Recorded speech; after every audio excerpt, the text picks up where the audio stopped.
Hi, I got my wreath finished, so I thought I'd show you the finished wreath, and then I kind of figured out how to make the bow, and so I went ahead and made it, but I'll explain to you how I did it.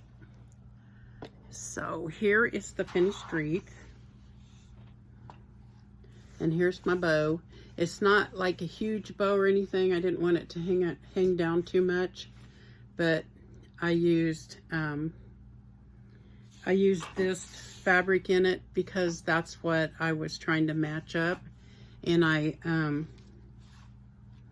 didn't have very much of it because it was cut off the bottom of a curtain.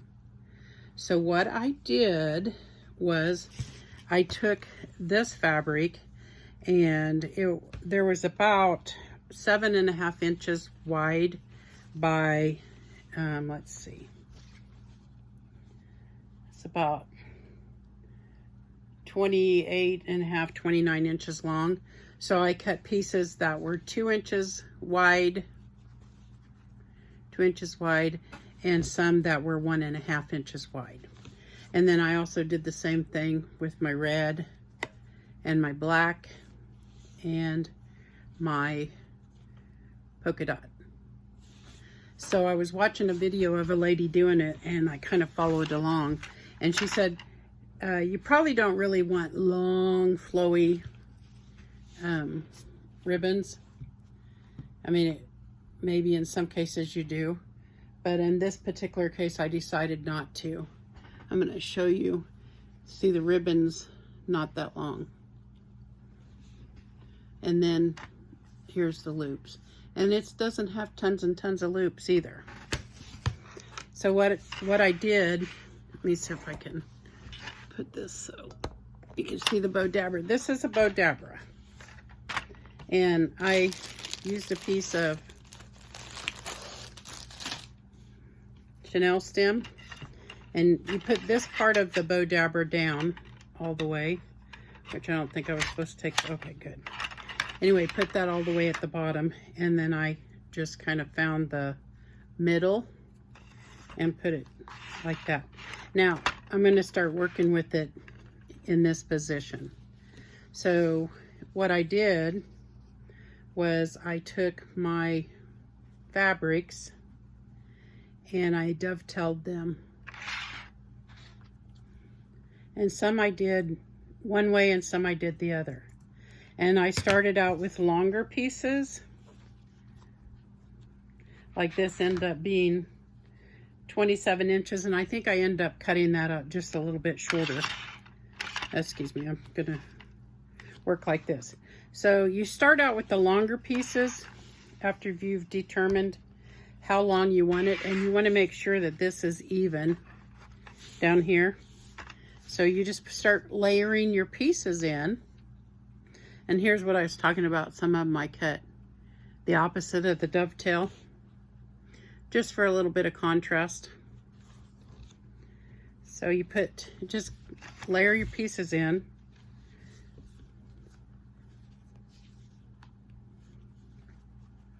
And I'm just doing with the scraps that I have left over from my bow.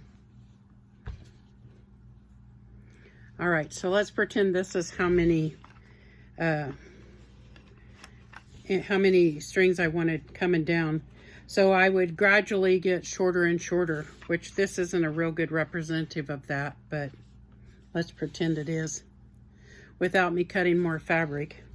So I'm gonna take this bottom one out, which you would leave it, but I don't have any more fabric to show this to you with. So let's just pretend that there's how much ever fabric here, how many of these pieces you want, and you've gradually made them shorter. And you don't want them real short because they got to hang out underneath of your bow. But then I just took this fabric and I just made, what I did was I went about halfway and twisted it, and then just made a bow like this, kind of with a twist, so that your pretty side of your fabric is hanging out. And then you do the same thing several times. And then you just keep layering that, and layering that, and layering that.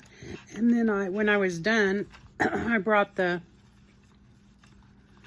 wire up and tied it really tight. Then I took an extra piece of fabric and I tied it around the bow this way. And then I poked it through the back, and I didn't finish this because I wanted to show you. I poked it on either side so that it would kind of go straight, because I want my bow to flow down. I don't want my bow to be this way or that way, so I wanted it to go straight down. So that's the way I tied it on. So now I just have to clip the back of it. And I tied this in a double knot so that it would stay. And so I'll just clip that off. And there's my finished wreath. Now, if you want to add other stuff to it, you can always do that. I just got a request this morning for fall colors or Halloween colors. So I'll be working on that one. And I wanted to show you, I think I'm probably going to try to do fall colors because I got these cool bows. I got these at Dollar Tree. I was really surprised. But these have little owls on them. And see, you can make some of your rag stuff and then put this on top to match it up. And then here's one that's plaid. And another plaid. This plaid looks shinier. This one looks more burlappy. So I got those cute deals. And then I got these, but I think I'm going to take the decorations off and paint them red. Who knows? Oh, here's another bow. Get out of there before you get squished. This one, it's fall, but it kind of, for some reason, makes me think a little bit of an Indian type print. I don't know. I'm going to have to hang these up so they don't get squished. And then I got these little lights. These are little leaves. Little fall leaves. Won't that be pretty in a wreath with these bows? And I don't know. I have to decide what colors I want to do. If I want to do oranges or muslin, maybe muslin and a burnt orange. Ooh, I think I have one. Okay, let me grab this fabric real quick.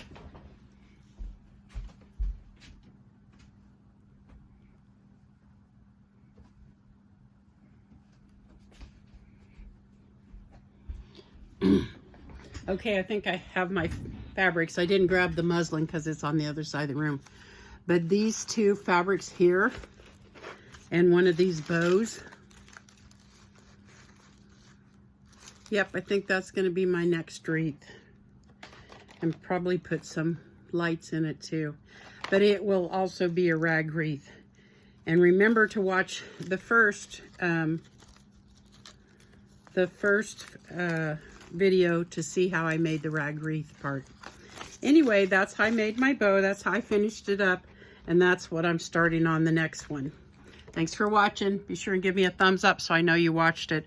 I don't get any thing for any money because I'm too small of a channel. But it helps me know that people enjoyed the video. And if you didn't, sorry. Have a great day. Bye.